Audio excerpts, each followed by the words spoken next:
Okay, so afternoon everyone. I hope you're all okay. Thank you again for those that joined us in the previous sessions this morning.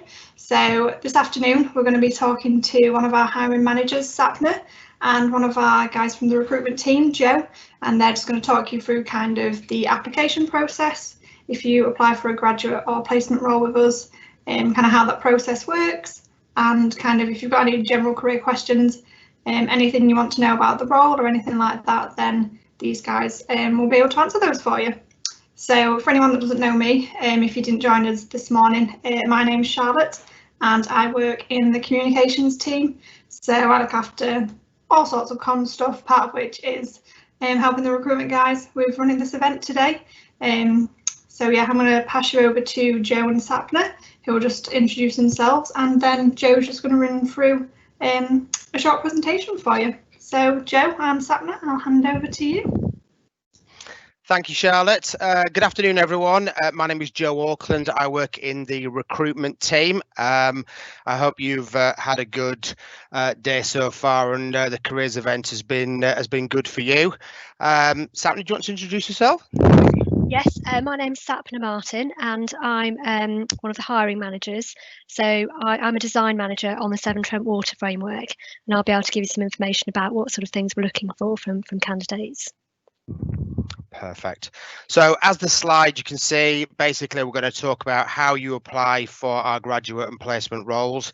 We're going to go through a little bit of detail around that, and then there'll be some chance as we go along to have some Q&A just to make sure you get the most out of the event this afternoon, and then we'll close from there. Okay, next slide please, Charlotte. Just to mention for anyone that's not used Teams before, there should be a little Q&A box just down the side, so if you do have any questions kind of as we're going along, you just pop them in there, and then when we get to the end we'll answer those for you. Great stuff, thank you. Okay, so how to apply. So hopefully you can all see this screen okay. It's very straightforward. You apply online at mottmcbentley.co.uk. Some of you may have already visited our website to look at the kind of work that we do, where we work, what we do, the opportunities that we have available, and really know a bit about us from being on there and maybe speaking to colleagues as well. So you'll apply online via our search and apply function. There will be a number of opportunities posted on there where you can read the job descriptions, what we're looking for, where we're looking for these roles, and you can apply straightforward on there where you put in your personal details, your cover letters, your CVs. Once you've done the application, within a number of days you'll hear from someone in the recruitment team, and they will let you know what the next steps are in that process. Ideally the next steps will be that you will have a recruiter where they'll talk about you, your personality, the kind of thing that you're looking for, the specialties that you're looking for, the kind of technical development that you're looking for, and just to make sure there's a good match and a good fit for the role that we've got, and also that it's right for you as well. Once that call has taken place, we will then move to a first phone interview where we might have a bit more information around the actual role and a bit more detail around certain parts of the role, and just to make sure that it is definitely something that you're interested in, having heard from the recruiter the first time round. Then we'll move on to assessment centre and interview, and this is where we put you through your paces. So you will be able to go through a number of different assessments to try and get a good feel for you, your personality, your technical capabilities, your interests, and just see how you are in both the group exercises and individual exercises as well. There will also be a one-to-one interview with a hiring manager as well, so they can really get to grips with you, your CV and your experiences and what you're really looking for. After that, if that is something that you want to pursue still after that time, remember this is a two-way process. It's not just whether it's right for us, it's got to be right for you as well. We would make an offer based on that assessment centre and interview. And that basically is the process. So it's nice and straightforward. It's a relatively straightforward structure, and that's how the application process will work. Next slide, please, Charlotte. So how to submit your application. So from a recruitment point of view, in terms of what makes a good CV and a cover letter, we want you to have done your homework on us, and we want your application to be bespoke to us. So we want to understand that, what it is that you want and why you want to work for us, what skills, experiences can you bring, what are your key strengths, and being a very values-driven organisation, we want to understand that your values match with ours as well. So for instance, when you're submitting your CV and cover letter, remember that your CV plays the largest part in getting yourself noticed, but your cover letter is an introduction to that CV, and it's the chance for you to capture our attention, or whoever's attention it is that you send it to. Each job application should be tailored to show that you're the right person for the job. Sending a one-size-fits-all cover letter won't make it, I'm afraid. We want to know that you are tailoring your applications, and remember, we want you to highlight the keywords. We want you to highlight your skills, your training, your experience, and really demonstrate that you have what we're looking for. You'll have read the job description, you'll have read our website. We want to make sure that we don't want to see an application come through with the name of our competitor on there, because that's the one you sent it to before us. We want to make sure that it's right for us. In terms of CVs, remember, it's a personal marketing document. It sells yourself to us. It should tell us about you, your professional history, your skills, your achievements, your abilities, and ultimately it should highlight that you're the best person for the job. So that's really what we're looking for, that you've done your homework on us and that you're making that application bespoke to us. Thanks, Charlotte.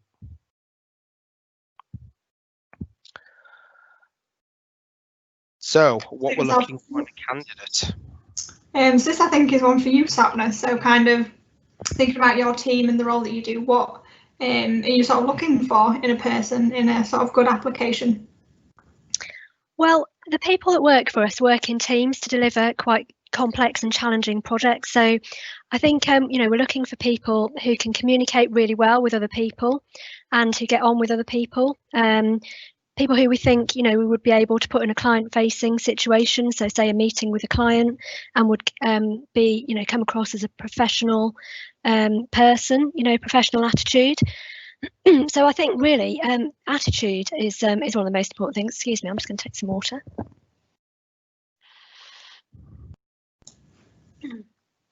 So yeah, attitude is really important. It's people who are proactive, communicate well with others, both in terms of that verbal communication and being able to work with other people in a team to deliver projects, but also written communication as well, attention to detail. And people who are show an interest in engineering as well. So you need to show that you're passionate about doing the type of projects that we do, which is predominantly water and wastewater projects for water companies. Also people who are proactive and take the initiative and can work independently. So obviously when you join us, you will be supported by more senior members of the team, but we're looking for people who can take the initiative and, after being around for a little while, they've got the skills that enable them to learn from other people in the team and then sort of be independent and able to take the initiative themselves. And also adaptable with our projects. We work for lots of different clients in different locations, and the nature of construction projects is such that we, sometimes unexpected things happen. You can't always plan exactly what's going to happen. So people who can show a little bit of flexibility in terms of adapting to changing events on projects. So yeah, that's what I would say, we're looking for the most, people who can work collaboratively, have a positive attitude and resilient to challenges and change. Fab. Joe, anything kind of from a recruiter perspective that you'd add to that? Or?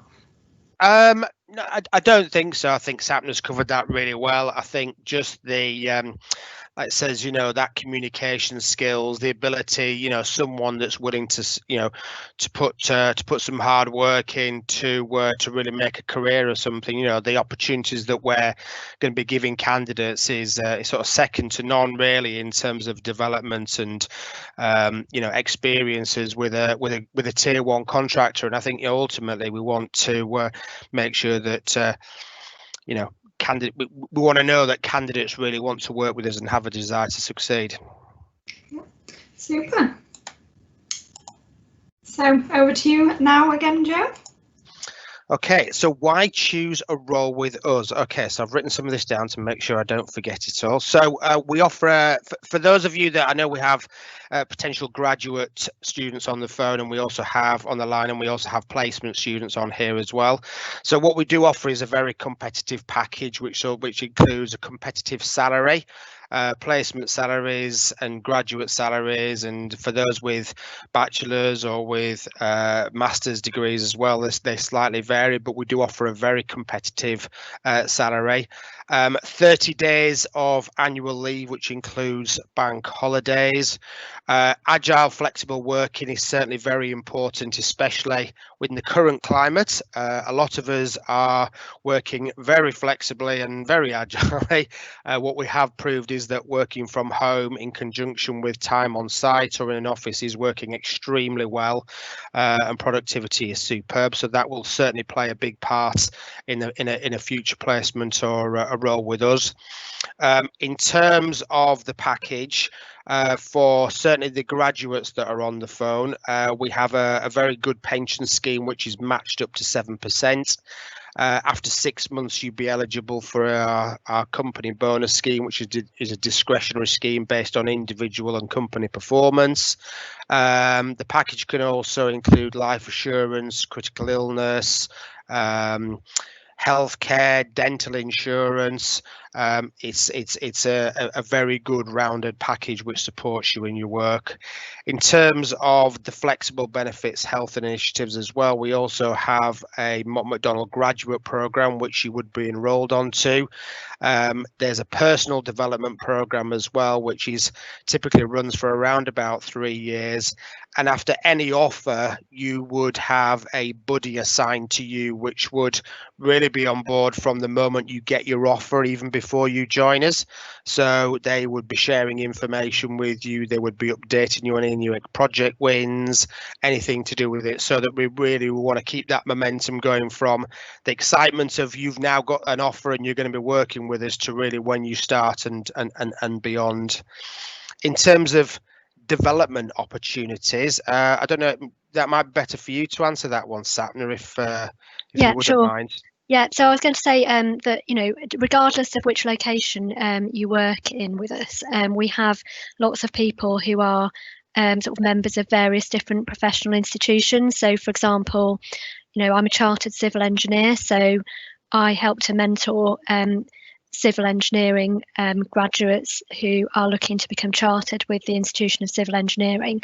And then we have similarly, people who do that role for the IMechE, the Institution of Mechanical Engineers, also CIWEM, which is the Chartered Institution of Water and Environmental Management, and also electrical engineers as well. So you'll have people who can support you as a mentor or a delegated engineer, as we call it, for civil engineers, so that we support you sort of on a training agreement, sort of to sort of show your progression and give you the opportunities that you need as well to give you different experience to enable you to demonstrate the attributes that you need to get your training agreement signed off as a step towards becoming chartered.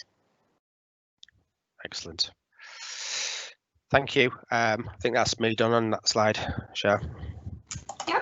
Is it just worth noting as well, kind of, there's a couple of differences in the Mott MacDonald and Bentley kind of packages, but only very slightly. So if you're in the session this morning, we kind of ran through how Mott MacDonald and J and Bentley kind of work together. So Mott MacDonald are the design consultancy and J and Bentley are the contractors. So we have a joint venture with Mott MacDonald in the form of MMB, and we're part of the Mott MacDonald group as well. So we're one very big kind of integrated company. So that works in the sense that Mott MacDonald, the teams there, kind of provide the design for a project, and Bentley as the contractors, we go on site and do all the dirty work and build it. But you're working that really close kind of partnership.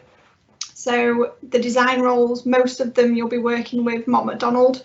We do have a couple, I think, don't we, Joe, design roles specifically just in J and Bentley. Yes. And kind of the civil engineering and mechanical and electrical engineering roles are predominantly working for J and Bentley. But obviously the companies are so intertwined, you are part of one sort of really big team. It's just specifically who you're employed by will just differ slightly depending if you're design or engineering.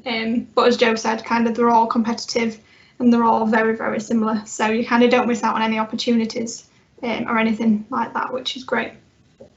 But yeah.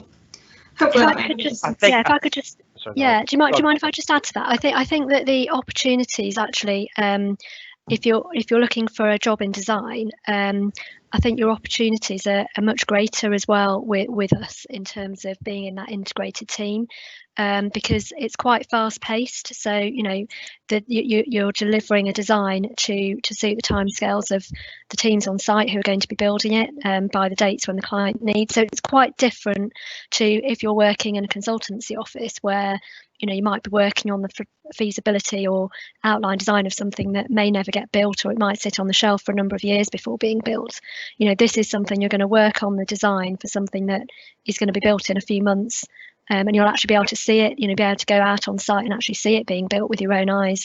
So that's something that I think really sets us apart, and it's quite exciting compared to jobs with a lot of other companies. Yeah, the other thing I was going to say as well was I think the variety of work that's involved as well. I think that we have a lot of water framework. Certainly from J and Bentley perspective, it's 85% of what we do, and I think that having other water frameworks and be able to share information with people doing a similar role on other water frameworks to make sure that we're being innovative and getting developing constantly, I think is a really good thing as well. And I think that's why people tend to come and stay with us for as long as they do as well. Thanks, Charlotte. That's all right. Okay, so unless you guys have got anything else to add, we'll just jump straight into the Q&A and I will start firing some questions at you, if that's all right. Yeah, that's fine. So, Sapna, you've kind of maybe answered this already, but what do you think makes M&B a good company to work for? Well, I think it's the people. It might sound cliche, but I've worked for M&B for quite a number of years. I've been working on the Severn Trent framework for over 10 years, and before that I worked in the Yorkshire Water framework for about 4 years. And I think it's got to be the people really that make it. And I think that comes from how the company started off. J and Bentley is a family-run firm. It started off as a small company that's grown substantially, but it's always looked after its people. And Mott MacDonald has a history of a long history of working with J and Bentley, and we've found that we had the same values, which is why now we're all part of the same company, because we're a good fit for each other. And I genuinely think it's about the people. The company cares about its people. But I've worked in several different teams over the years, and can honestly say just have got to know some really lovely people. And it's a supportive environment. So I think it's got a good balance. In terms of if you're starting off as a placement student or a graduate, I think it's got a good balance of giving people quite a lot of responsibility from the beginning, but also in a supportive environment. So there are people there to support you who can help you to learn along the way, and it's got some technical experts who are outstanding in their field. So you couldn't be in a better place to learn, really. Super, thank you. Joe, one for you. Do you have any advice on virtual interviewing, given that that's kind of the new norm now? Good advice, yes. Make sure you're dressed appropriately, your background is not your washing behind you or something like that. I've got a nice picture of Bamber Castle behind me, which seems to go quite well. But I think dress smart, and I think that making sure you make an effort and just making sure that you are on time, you dress smartly, you're prepared. Really, I don't think there's anything different. I think actually you probably feel quite relaxed in that you're in your home environment. You maybe not feel as under as much pressure, whereas if you're actually with someone. So enjoy it. It's be yourself. It's it's your chance to shine and make a mark for yourself. But yeah, I would ultimately say those were the main things. We've all had to learn to do that, as we all have to do in our teams meetings and what have you as well. So but yeah, just enjoy it and be yourself. Cool. Maybe one for both of you. How much client interaction is there for grads and placement students? Would you like me to go first, Jo? Yes, please. So I would say that there's quite a bit of opportunity there. It does depend partly on whether you're going to be in an office where you're co-located with a client. So, for example, for the first 10 years of us working with Severn Trent Water, we were co-located with them, which means we were all working in the same office. So you could walk around the office and you wouldn't know who was the client and who was MMB just by looking. So so in that sense, anyone working in the office would have been interacting with the client on a daily basis. I think we're no longer co-located with them, but I think just in terms of meetings and everything, we're quite encouraging of sort of graduates and placement students attending meetings and being involved really in as much of the design as possible. So I'd say quite a bit of interaction. Cool. Happy with that answer, Jo? Yes, I am. Yeah. Another one for you, Sapna. What is the most interesting project that you've worked on? That's quite a hard one if you've been here for a while. Yeah. Well, I actually think it was probably one of the projects I did fairly on in my career, which was up in the Yorkshire Water Framework. It was when I was a graduate, still on a training agreement, and it was a sewer flooding scheme. And I think probably why it was the most interesting was just that I was involved in all aspects of it. So I was leading the project, but I was also doing the feasibility, the hydraulic modelling, the outline design and the detail design. And then it was built. In fact, I was actually a site engineer then for that project when it started on site. So that was interesting as well. But just being involved in all aspects of it and, actually going out, and the purpose of the project was to resolve the problem of sewer flooding. So there was flooding happening from the sewer. The sewage was actually flooding from the sewer into people's homes. So you can imagine as a customer, the last thing you want is sewage in your home. So it was an important scheme. We do lots of schemes like that. And just actually going out and talking to people while you're doing the site surveys, and just meeting the residents and understanding, the problems that they face, and also if they've got any particular needs that need to be met during the construction phase. So I think that was the most interesting project, just from just being involved in all aspects, including the construction phase.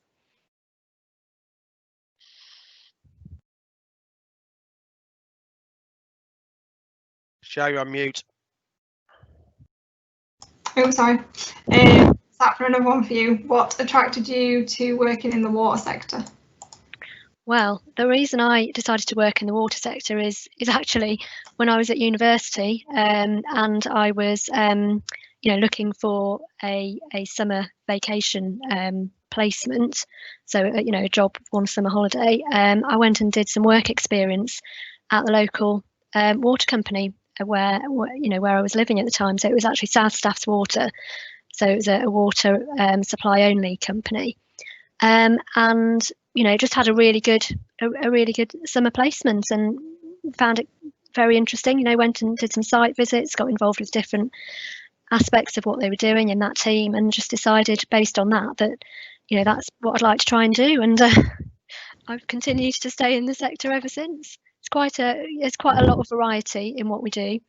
water companies. So, you know, clean water, wastewater, treatment, and networks, pipeline networks. So there's quite a lot of variety. Cool, super. One for you now, Jo. If you've already worked for MMB, so if perhaps you've done a placement with us before, how kind of does that experience maybe help with the future recruitment process? So in terms of if you've already worked as a placement student and you want to come back as a graduate? Yes. Well, yeah, absolutely. I think that would be fantastic. And I think that if you've enjoyed your placement year with us and you want to come back, then that's testament to how good that placement year has been. And it's we would welcome you with open arms if there's the right opportunity there, definitely. So in terms of application, we would say still to apply in the same way so that we can manage that application process. But I guess we could also have a conversation around that. You know, ultimately around the application, and we could also have conversations with relevant hiring managers as well around that. So apply absolutely in the same way, because we still want to see the application done in the right way. But yeah, we would then have that conversation once we start reviewing the application. What about, so kind of thinking about graduates then, is it advantageous generally for a graduate application to have done a placement somewhere? Kind of, is that work experience really valuable in an application, or do you think?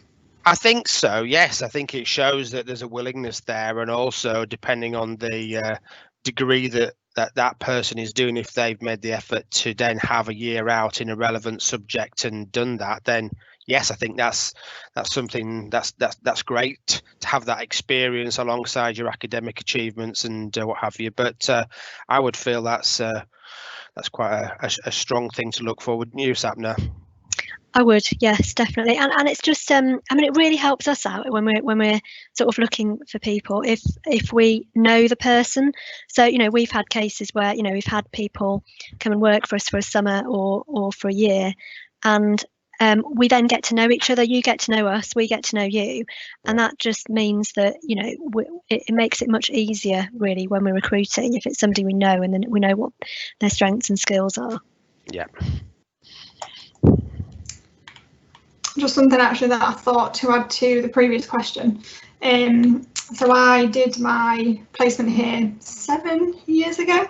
And for the person that asked kind of, is it an advantage to have done a placement with us before? I think you kind of have to treat it as sort of a year-long interview. So if you kind of probably get out what you put in. So it's really important to, if you know that you've done a really good job whilst you've been working with us, then I think knowing that a potential grad role is an opportunity is kind of, you know, that from having that really good experience.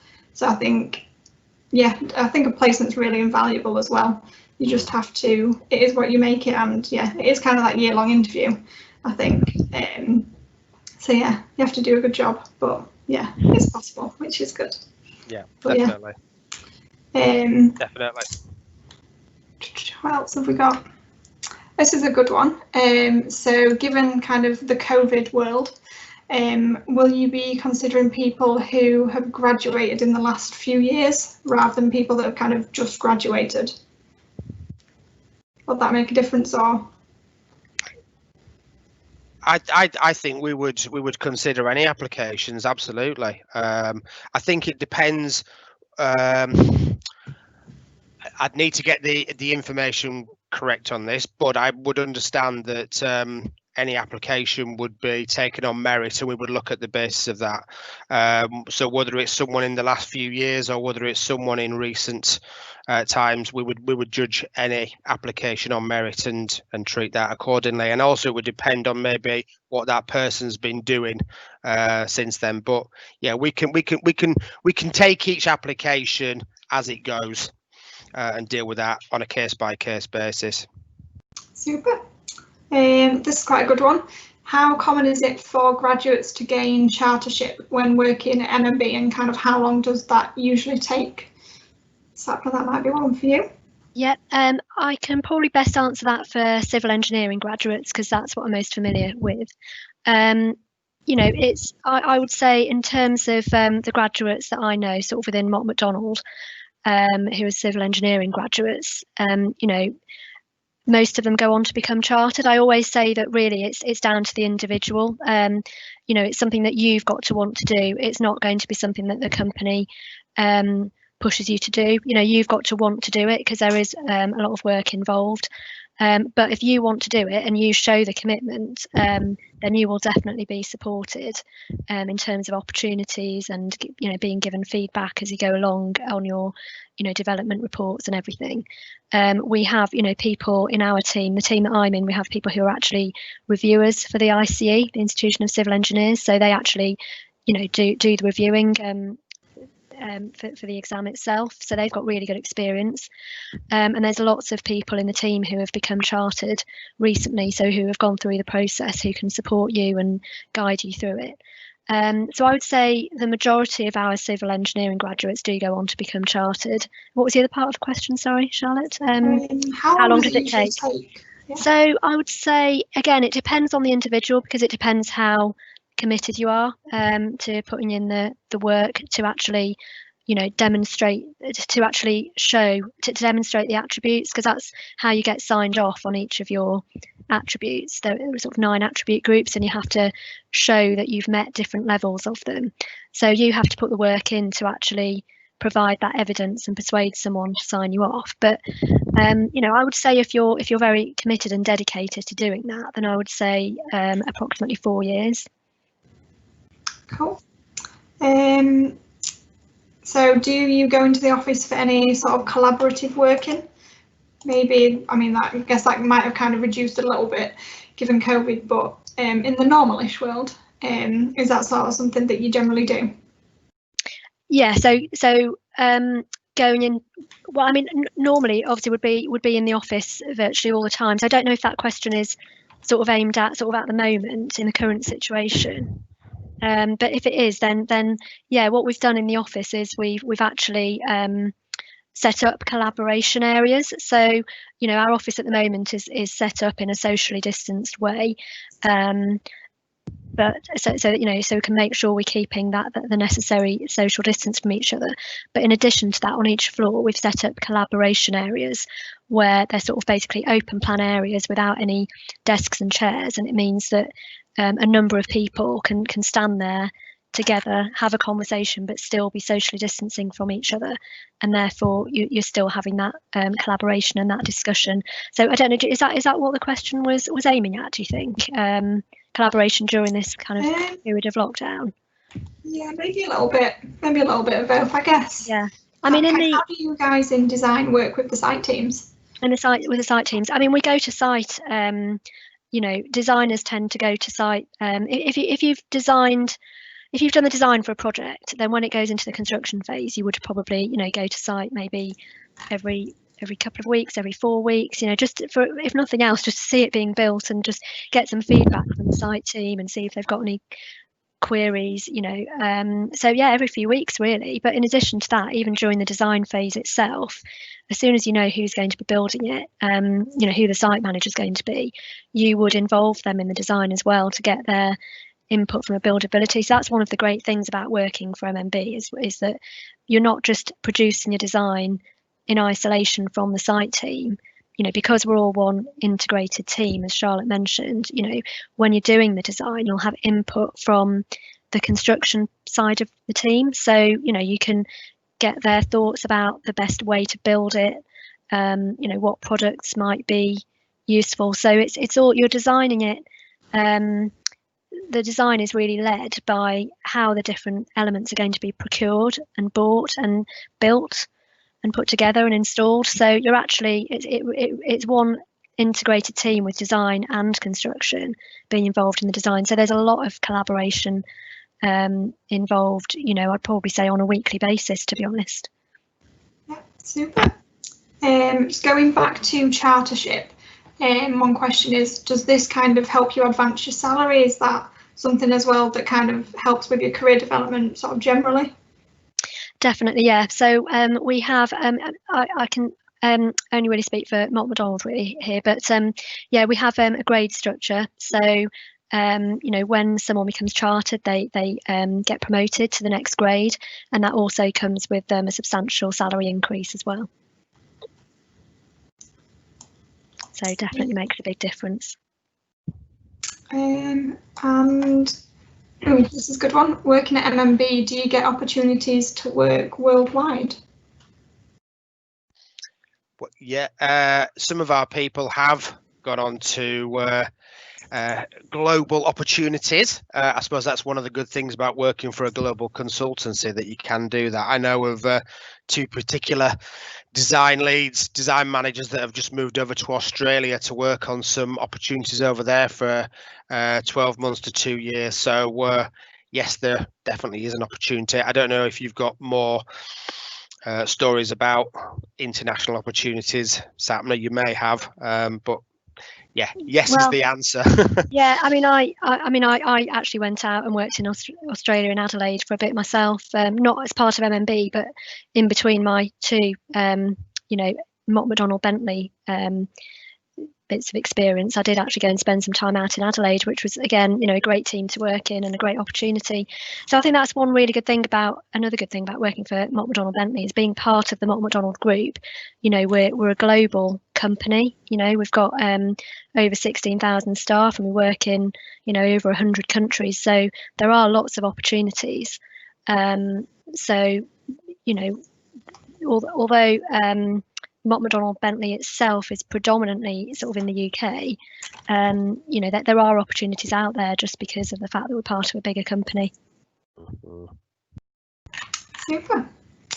I think this might be the last one. We might have already covered this a little bit already. How have things changed with agile working and COVID, and kind of how do we manage and support grads and placements with remote working? Would you like me to go first, Joe?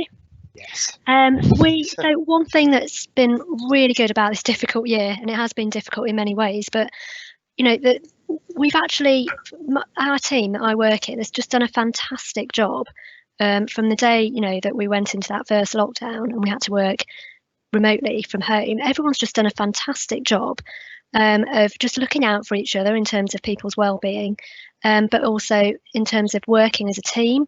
The technology has just proved to be fantastic. We use Teams, Microsoft Teams, and it's been seamless. We've just, fortunately, it's proved that our technology and our systems are really good because we've managed to be working remotely and in an agile way, and it hasn't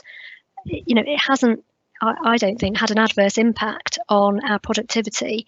If anything, just going back to the thing about collaboration, it's actually improved that, because it's meant that, for example, we would have something called what we call collaborative planning, which is we come up with a plan for exactly what's got to happen next on the project, and by doing it over Teams, it means it doesn't matter where you're working, whether you're working on the site, whether you're working in an office here, an office in Mumbai, who we work closely with. It doesn't matter which office you're in, you can all dial into this at the same time over Teams. So that's actually increased collaboration. Just remind me of the exact wording of the question, Charlotte. How has it changed things? Yeah, and how agile working. How we supported our people. Yeah. So, I think we've been really careful to make sure we're supporting our people, both in terms of well-being and from a technical point of view. We make sure that we speak to each other, basically, as often as we can, to see have a look at what people's planned workload is. What have they got to do next, so that they're not left on their own. And also just in terms of graduates and placement students coming in, so one thing we did sort of before the second lockdown, we opened up our office again, which had been closed for a while, and we started encouraging people to come in for a day a week in their teams. So that was just to kind of start bringing back people into the office.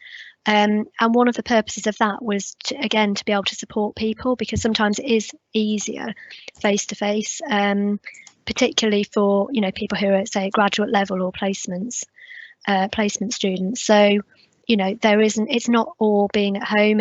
We definitely want to encourage people to come into the office and make sure there are people there who can support them, because sometimes it is easier to ask those questions when when you're having a face-to-face conversation.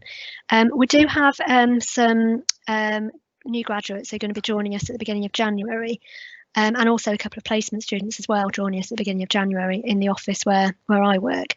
And what we're going to do is, whenever anybody new starts, we assign them a buddy, which is basically, you know, a sort of mentor, just to help them to settle in, you know, not from on the work side of things, but just generally, you know, help that person to settle in.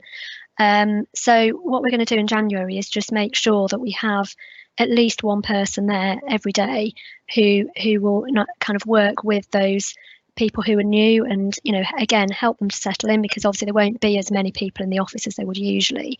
But, you know, we'll make sure that you're not just working at home every day. Far from it. I think for graduates and placements, we would be, you know, encouraging people to be in the office, not necessarily every day of the week, but, you know, at least to begin with, you know, most of the days of the week, and we'll make sure there are people there to support you. But hopefully by the time you join, we'll back to a much more sense of normality, and you know, you'll see a lot more people in the office than any one day, and it'll be a distant memory, hopefully. Yeah, hopefully.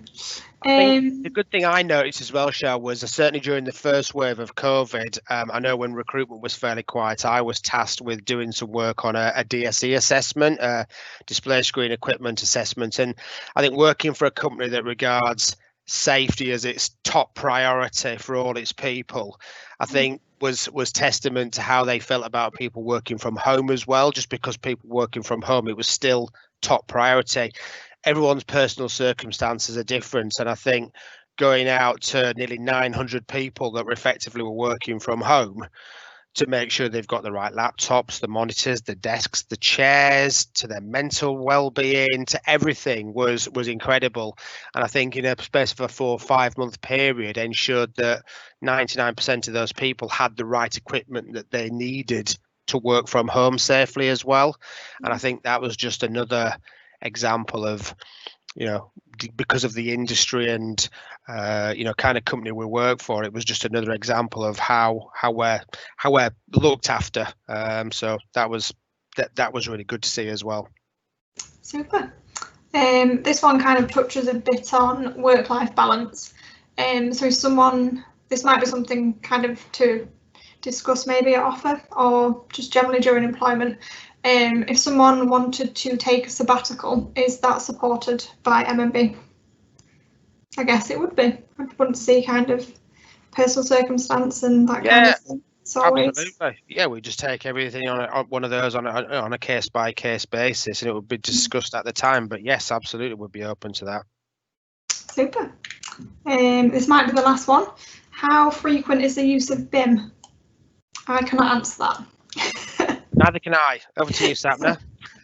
Well, it's part, isn't it? You know, it's an integral part of our design process. So it's used, on a daily basis. We use nowadays on most projects we're using 3D models, whether that's in Revit or Civils 3D. What we tend to do is we have BIM coordinators who are the ones who are actually doing the modelling and the BIM work. But they are part of our design team, so the engineers would work closely with them to produce the design. But yeah, it's something that the BIM coordinator would be using all day, every day. Super. Right then, I think that is all of the questions, unless there's anything you guys want to leave anyone with. But yeah, I think we're done. So we finished a little bit early, which is nice. But yeah, any final words, Joe, Sapna? Just from me personally, just keep an eye on for any of those that are, if you were on social media and what have you as well. I think that I'm not sure if there was another slide after this one just to finish it, but I think just keeping an eye on LinkedIn. Definitely, we have, certainly with Jay and Bentley, there's nearly 21,000 followers. We've got a lot of information on there. So keeping an eye on LinkedIn and on the website and Twitter as well. Keeping an eye on our website for regular updates as well. Just for lots more information on there. You can always find I'm on LinkedIn as well, as if you wanted to have a conversation with me direct outside of this, feel free to do that. More than happy to get in touch as well. Super. So yeah, thank you very much everyone for joining. I hope that was helpful, and thank you, Jo and Sapna, for your time. You were did very well to answer all those questions, so thank you very much. But yeah, so tomorrow's session, for anyone else that's interested, we'll be talking all about site and civil engineering, and Wednesday we'll be talking all about M&E engineering, if anyone wants to join those as well. Hang on, one final question. When are applications likely to open? Very soon, I think, is the answer, next Jo? week. I think next week Yeah. they go. Yeah, week commencing the 7th. So Yeah. keep an eye out for those, because they'll go out until at some point in January, I believe. Yeah. And then we will go through all of the applications and speak to people from there. But that, yeah, roughly the beginning of next week, I think, until early mid-Jan. And Yeah. then we'll look at assessment centres, certainly. They're normally towards the end of January, February time. Yeah, and then start time's kind of summer. Is it June? Yeah, it's sort of June, July. I mean, we tend to start people on the 1st of, certainly with Mott MacDonald, we start people at the 1st of the month. Yeah, that's when it is. So it can be, I think it depends whether your placement or whether, I think a lot of the placement students will typically come in around about September. I think it is September. July, August. And I think grads might be, it's all around that sort of time anyway, but they can be discussed on a case by case basis as per people's availability. The reality is we can be fairly flexible around people being on holiday maybe, or well, not that anyone might be on holiday next year, but we'll hope. So yeah, but that can be discussed at application stage anyway. Fab. Super. Right, now I think we're done. So 10 minutes early, so that's good. But yeah, thank you both for your time, and thank you everyone for joining us.